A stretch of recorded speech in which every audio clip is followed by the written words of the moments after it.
पे लगा दूँ। चलें जी हम दोबारा आज जो हमारा लेक्चर है वो है जी क्लासिफिकेशन ऑफ लिविंग ऑर्गेनिज्म। ये है क्या और इसके अंदर जो है जो-जो चीज़ें आज हम स्टडी करेंगे, तो उसमें जो है कि आपको पता है कि ऑर्गेनिज्म को सदियों सदियों से जो है क्लासिफिकेशन इसकी की जा रही है और उसमें से जो है जैसे-जैसे इंसान को पता चलता रहा कि ये डिफरेंट किस्म के ऑर्गेनिज्म है, पहले उसको एक कैटेगरी में रखते थे, फिर 2 में रखा, फिर 5 कैटेगरी में, इस तरह डिफरेंट कैटेगरी में रखा गया। तो वो आगे चल के हम पढ़ते हैं कि ये एक्चुअली है क्या। टैक्सोनॉमी टैक्सोनॉमी कौन-सी ब्रांच है? The branch of biology concerning with the grouping and naming of ये ऑर्गेनिज्म को ग्रुप में रखा जाता है, डिफरेंट ग्रुप में। कि जो प्लांट्स हैं, उसको प्लांट के ग्रुप में रखा गया, जो बैक्टीरिया उसको मोनेरा के अंदर रखा गया, इस तरह डिफरेंट ग्रुप हैं, जो कि क्लासिफिकेशन से जिनका ताल्लुक है, जो लोग ये काम करते हैं कि क्लासिफिकेशन करते हैं। क्लासिफिकेशन जो दुनिया के अंदर डिफरेंट सिस्टम बने हुए हैं, उसके अकॉर्डिंगली इंसेक्ट को तरतीब दिया जाता है, उसको आइडेंटिफ़ाई किया जाता है, उसके कैरेक्टरिस्टिक्स को स्टडी किया जाता है कि कौन से ऐसे कैरेक्टरिस्टिक्स हैं, जो कि इसके अंदर पाए जाते हैं और फिर ये किस ग्रुप से मिलते हैं। फिर उसके अकॉर्डिंगली उस ग्रुप के अंदर उसको रख दिया जाता है, उसका नाम रख दिया जाता है स्पेसिफिक, जो कि 2 नेम सिस्टम है, जो कि लीनियस का बनाया हुआ है। तो ऐसे लोगों को हम इस ब्रांच को इस साइंस जो है इसको हम टैक्सोनॉमी कहते हैं और वो जो लोग ये काम करते हैं दे आर कॉल्ड टैक्सोनॉमिस्ट। इसके बाद आ गया हाउ वी ऑर्गेनाइज्ड तो हम उसको जो है कि हाउ डिड इट स्टार्ट कि चूँकि ये आप जैसे-जैसे इंसान का इल्म बढ़ता गया, तो ये थोड़ा मुश्किल हो गया इंसानों के लिए कि जी अ, उनको अब डिफरेंशिएट करना। तो इंसान ने अपनी कन्वीनियंस के लिए, अपनी आसानी के लिए, अपनी बेहतरी के लिए ये चाहा कि क्यों ना इनको ग्रुप्स में रख दिया जाए कि ये वाले प्लांट्स हैं, ये एनिमल हैं, ये बैक्टीरिया हैं, ये फंजाई हैं। तो ये सारा उसने अपनी फ़ायदे के लिए एक्चुअली किया।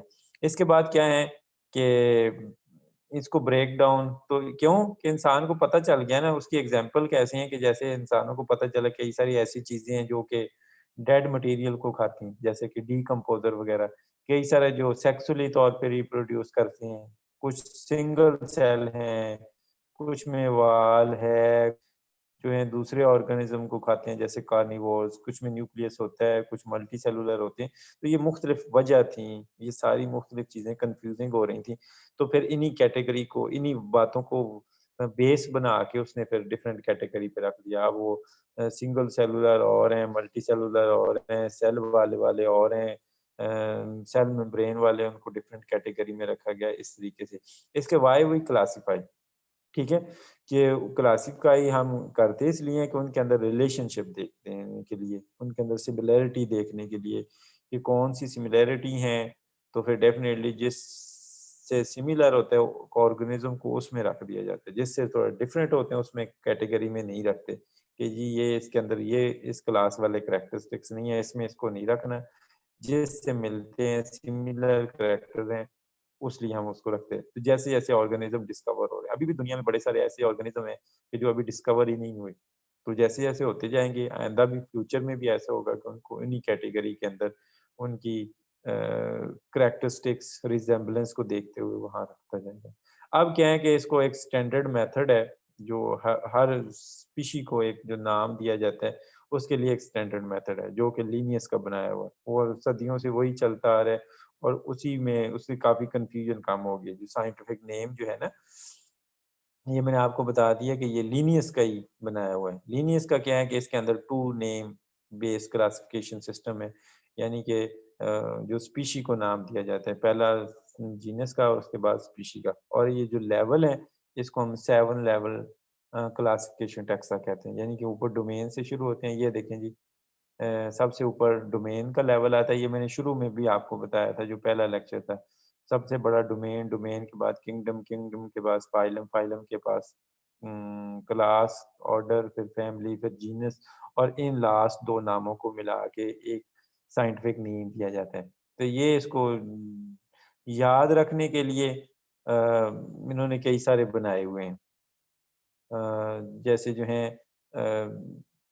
इधर लिखा है कि dear king Philips card opera for good spices ठीक है? तो इस तरह और भी कई सारे जो नाम हैं, जैसे किंग फिलिप्स अ जो है आगे और इसका नाम था, 1-2 और भी वर्ड हैं, यानी कि ये याद करने के लिए। मगर ये सिंपल आपने ये इस तरीके से याद करना है कि किसी भी ऑर्गेनिज़्म का आपने स्टडी करना हो ना कि ये कहाँ से है, तो आप उसका ऑर्गेनिज़्म का लिखें ना क्लासिफिकेशन ऑफ रोज़, तो वो रोज़ उत ऊपर डोमेन से शुरू होके रोज़ की स्पीशी तक आपको गूगल में आ जाएगा। आप गूगल में लिखें ना या आपने लिखे होमो सेपियन, तो होमो सेपियन तो वो ऊपर से वो पूरा आ जाएगा उसकी क्लासिफिकेशन सिस्टम जो है वो उसको जो है किसी भी ऑर्गेनिज़्म की। तो ये नेट के ऊपर आज इन्फॉर्मेशन बड़े सारे मौजूद है, मगर उसको क्लासिफ़ाई इसी तरीके से करते हैं जो कि लिनियस ने दिया है, इसीलिए ये इसमें आगे जो है किसी भी ऑर्गेनिज़्म का आगे डोमेन है, तो डोमेन सबसे ब्रॉडेस्ट टैक्सोनॉमिक ग्रुप है, सबसे बड़ा ग्रुप है। इसके अंदर जो है एक्चुअली जितने भी लिविंग ऑर्गेनिज़्म है उनको 3 कैटेगरी में रखा गया है। जितने भी लिविंग ऑर्गेनिज़्म हैं, उनको 3 कैटेगरी में या कह लें कि इस वक़्त दुनिया में कितनी डोमेन्स हैं, तो वो ये 3 डोमेन्स हैं लिविंग ऑर्गेनिज़्म की, ठीक है? और ये आपकी बुक में भी आपने ये चीज़ें जो यहाँ से मैं करा रहा हूँ, वो आपने ये बुक के चैप्टर नंबर 1 से आपने वो चीज़ें जो हैं वो कवर कर लेनी है। अब इसके अंदर जो है आर्किया के अंदर क्या है आर्चीबैक्टीरिया, ठीक है? ये जो दरमियान वाले हैं जो क्या कह लें कि फूड भी बनाते हैं अपना, ये दरमियानी स्टेज एक है बैक्टीरिया, प्योर बैक्टीरिया, ये यू बैक्टीरिया के अंदर आते हैं और ये जो आर्ची बैक्टीरिया है ना, ये आते हैं कह लें कि इन बिटवीन यूकैरियोट्स और है कि बाकी ये दोनों क्लासेस जो हैं ये यूकैरियोटिक ही हैं ना प्रोकैरियोट्स इनको कहते हैं। प्रोकैरियोट्स मीन जिनके अंदर ट्रू न्यूक्लियस नहीं होता। अब ये वाले बैक्टीरिया हैं जो यू बैक्टीरिया ये जो हैं ऑटोट्रॉफिक हैं, ना दूसरा हेटेरोट्रॉफिक हैं, ये जो हैं ऑटोट्रॉफिक हैं। आर्ची बैक्टीरिया ये अपनी खुराक खुद बनाते हैं, हेटेरोट्रॉफिक हैं। बाकी ये जो हैं हेटेरोट्रॉफिक हैं, ये अपनी खुराक खुद नहीं बनाते। ये ठीक है? ये ऑटोट्रॉफ हैं, ये जो पहले हैं। तो अब ये हैं दोनों क्या हैं प्रोकैरियोट्स हैं। प्रोकैरियोट्स और यूकैरियोट्स का भी उधर लिखा हुआ है जिनके अंदर मेम्ब्रेन बॉन्ड न्यूक्लियस होता है, these are called the eukaryotes और जिनके अंदर जो हैं ट्रू मेम्ब्रेन बॉन्ड न्यूक्लियस नहीं होता, सिंपली उनके साइटोप्लाज़्म के अंदर वो क्रोमोसोम फिर रहे होते हैं, उसको हम क्या कहते हैं प्रोकैरियोट्स। तो ये दोनों जो बैक्टीरिया एक आर्ची बैक्टीरिया और दूसरा यू बैक्टीरिया जो हैं, ये सारे इसी के अंदर ही आते हैं और ये प्रोकैरियोट्स हैं। दूसरा है यूकैरियोट, यूकैरियोट में आगे 4-5 किस्में आती हैं। इसमें सबसे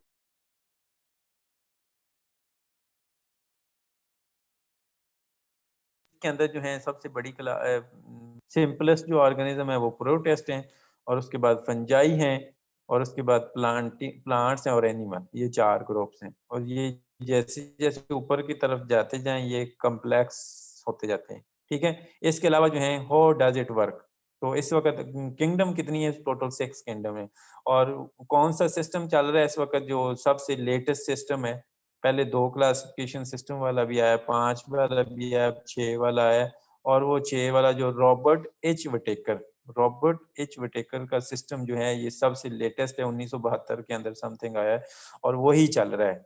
आज तक ना वही चल रहा है और उसको अडॉप्ट किया जा रहा है कि जो कि लेटेस्ट वन उसे उसका नाम क्या था कौन से साइंटिस्ट ने रॉबर्ट एच विटेकर, ठीक है? ये इसका नाम था। ये 6 क्लासिफिकेशन सिस्टम है इसके अंदर जो है 3 बुनियाद के ऊपर 3 फैक्टर की बुनियाद के ऊपर ये किंगडम को सेपरेट किया गया। एक सेल टाइप्स ये यूकैरियोट्स हैं, ये प्रोकैरियोट्स हैं। एक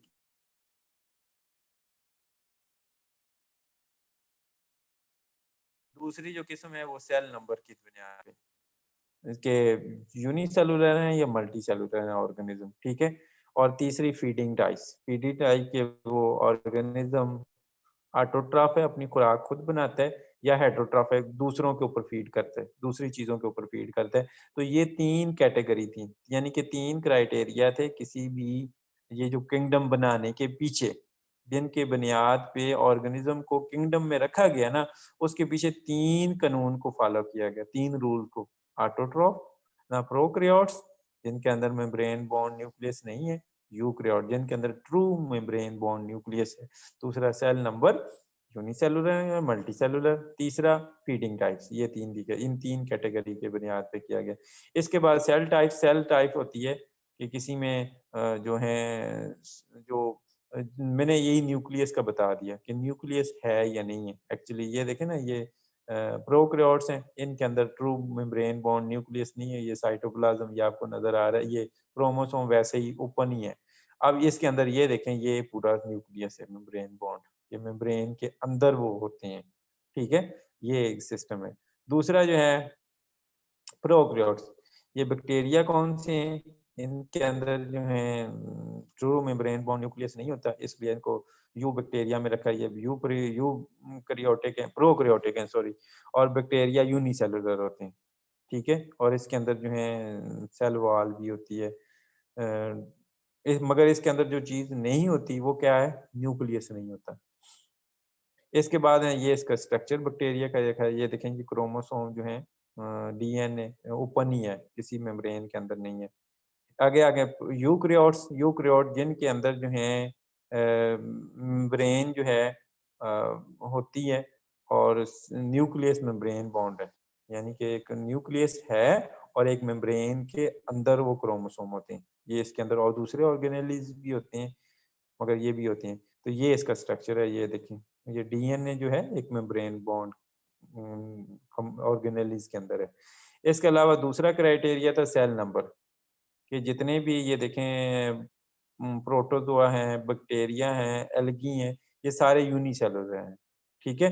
और जो मल्टीसेलुलर हैं, ये अलग हैं, जिनके अंदर ज़्यादा सेल पाए जाते हैं और जैसे-जैसे ऊपर की तरफ जाएँ ना, प्रोटिस्टा से ऊपर की तरफ, तो ये स्पेशलाइज़्ड होते जाते हैं। स्पेशलाइज़्ड होने का मतलब क्या है कि डिवीज़न ऑफ लेबर जो है ना बॉडी की, वो बढ़ती जाती है और अमंग शुरू में आप देखें ना, पोरीफेरा हम पढ़ रहे हैं, तो पोरीफेरा में बिल्कुल सिंपलेस्ट था, टिश्यू भी नहीं थे। अब टिश्यू से जब ऊपर आ जाएँ थोड़ा-सा ये प्रोटोज़ोआ की तरफ, ठीक है? तो फिर आस्ता-आस्ता बायरेडियल सिमेट्री, फिर पहले रेडियल सिमेट्री, फिर बायरेडियल सिमेट्री, जो पहले उसके अंदर जो है पोरीफेरा में पढ़े नो टिश्यू।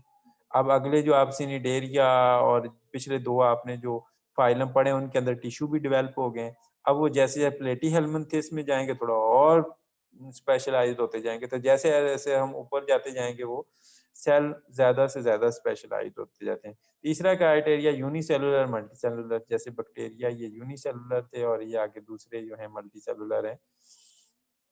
थर्ड क्राइटेरिया था फीडिंग टाइप्स। फीडिंग टाइप्स ये मैंने बता दिया। ऑटोट्रॉफ जो अपनी खुद खुराक बनाते हैं, प्रोड्यूसर होते हैं जैसे प्लांट्स वगैरह, ठीक है? और हेटेरोट्रॉफ या कंज्यूमर जो दूसरों पे खाते हैं, दूसरों को फीड करते हैं, जैसे मैमल हैं, एनिमल हैं, ये ज़्यादातर हेटेरोट्रॉफ हैं। अब इसके अलावा जो आ गए ये 6 किंगडम क्लासिफिकेशन है। प्रोकैरियोट्स में आर्चीबैक्टीरिया और यूबैक्टीरिया ये 2 आते हैं और ये प्रोकैरियोट्स हैं। और यूकैरियोट्स में कौन से आते हैं? प्रोटिस्टा, फंजाई, प्लांटी, एनिमलिया, ये 4 किंगडम आती हैं और ये 6 किंगडम है। अब आ गए हैं डोमेन की बात करें, आर्किया। आर्किया की बात कर लें, सबसे जो पहली डोमेन है। आर्किया के अंदर आर्चीबैक्टीरिया आते हैं और ये प्रोकैरियोट्स होते हैं, यूनिसेलुलर होते हैं, ऑटोट्रॉफ है, अपनी खुराक खुद बनाते हैं और इनके अंदर सेल वॉल होती है। और प्रोड्यूस कैसे करते हैं? एसेक्सुअली। एंशिएंट बैक्टीरिया इनको भी कहा जाता है, यानी कि सबसे जो कदीम किस्म के बैक्टीरिया ना वो यही हैं कि ये बहुत हार्श एनवायरनमेंट के अंदर, एक्सट्रीम कंडीशन के अंदर रहते हैं, यानी कि बहुत ज़्यादा गर्म पानी में या बहुत ज़्यादा ठंडे पानी में ऐसी जगह पे पाए जाते हैं। इसके अलावा जो है डोमेन है बैक्टीरिया की, बुकटे ये यू बैक्टीरिया हैं, इनको यू बैक्टीरिया कहते हैं, ये प्रोकैरियोटिक हैं, इनमें सिर्फ सिंगल सेलुलर होते हैं और ये ऑटोट्रॉफ हैं, ये अपनी खुराक क्या करते हैं? खुद बनाते हैं और हेटेरोट्रॉफ भी हो सकते हैं, दोनों किस्म में। फिर पिछले में हमने पढ़ा था या पीछे ये देखें तो ये सिर्फ और सिर्फ जो है ऑटोट्रॉफ थे, यानी कि अपनी खुराक खुद बनाते थे। जबकि ये वाले जो बैक्टीरिया हैं ये ऑटोट्रॉफ भी हो सकते हैं, हेटेरोट्रॉफ भी। दूसरे इनमें सेल वॉल भी होती है और प्रोड्यूस एसेक्सुअली। तो ये बैक्टीरिया हैं जो कह रहे हैं थोड़े समवट लेटेस्ट बैक्टीरिया हैं। You bacteria that most people are talking about when they say bacteria because they live in more natural condition, क्या आम तौर पे जो बैक्टीरिया के मतलब आप बात कर रहे हैं, ये मोस्टली जो बैक्टीरिया पाए जाते हैं वो ये वाले बैक्टीरिया होते हैं। आर्ची बैक्टीरिया बहुत थोड़े हैं जो सिर्फ गर्म स्प्रिंग्स के अंदर, जो चश्मे नहीं होते गर्म पानी वाले, वहां पे चांदे किस्में पाई जाती हैं। तो ये यूनिसेलुलर होते हैं, प्रोकैरियोट्स होते हैं कि ट्रू मेम्ब्रेन बॉन्ड न्यूक्लियस नहीं होता। इसके बाद आ जाए प्रोटिस्ट। ये अगली क्लासिफिकेशन ने ये प्रोटिस्ट का हमने पहले भी इंट्रोडक्शन पढ़ा था, बल्कि इसके तो फाइलम भी पढ़ चुके। तो इसके अंदर ये स्लाइम मोल्ड, प्रोटोज़ोआ, प्रिमिटिव अलगी ये सारे आते हैं। तो ये एनिमल लाइक होते हैं, फंगस लाइक होते हैं या प्लांट लाइक होते हैं, ये मुख्तलिफ हैं। इनमें से कुछ बैक्टीरियल भी हैं और कुछ जैसे प्लाज्मोडियम और आपने कई सारे पढ़े हैं, वो जो हैं प्रोटोज़ोआ जो हैं वो पैरा डिजीज़ेज़ भी फैलाते हैं, वाया डिफरेंट ऑर्गेनिज़्म, उनके डिफरेंट वेक्टर हैं। और वो वेक्टर जो हैं इन ऑर्गेनिज़्म को फैलाते हैं प्रोटोज़ोआ को, जैसे प्लाज्मोडियम एक या और भी आपने कई सारे पढ़े हैं पिछले चैप्टर में, सेकंड चैप्टर के अंदर, वो डिजीज़ेज़ फैलाते हैं। इसके अलावा डोमेन इसकी कौन-सी है? डोमेन यूकेरिया में आ जाएँ ये प्रोटिस्टा किंगडम, आगे प्रोटिस्ट के अंदर न्यूक्लियस भी होता है, ये यूनिसेलुलर होते हैं और इसमें सेल वॉल भी होती है और कुछ में सेल वॉल नहीं होती। और ये प्रोड्यूस कैसे करते हैं? सेक्सुअली। मगर इनमें हमने पढ़ा था कि वो मेम्ब्रेन बॉन्ड जो हैं इसके अंदर टिश्यू नहीं होते, ये सिम्पलेस्ट थे, ठीक है?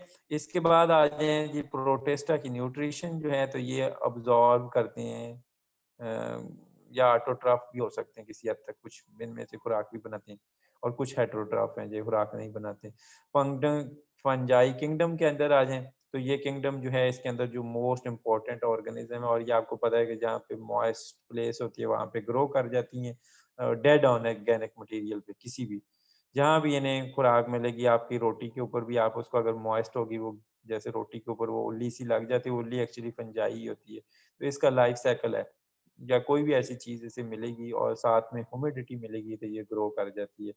इसके अलावा जो है ये फंजाई यूकेरियोटिक्स होते हैं, यूनिसेलुलर भी हो सकती है सिर्फ़ यीस्ट, ये बहुत कम होते हैं।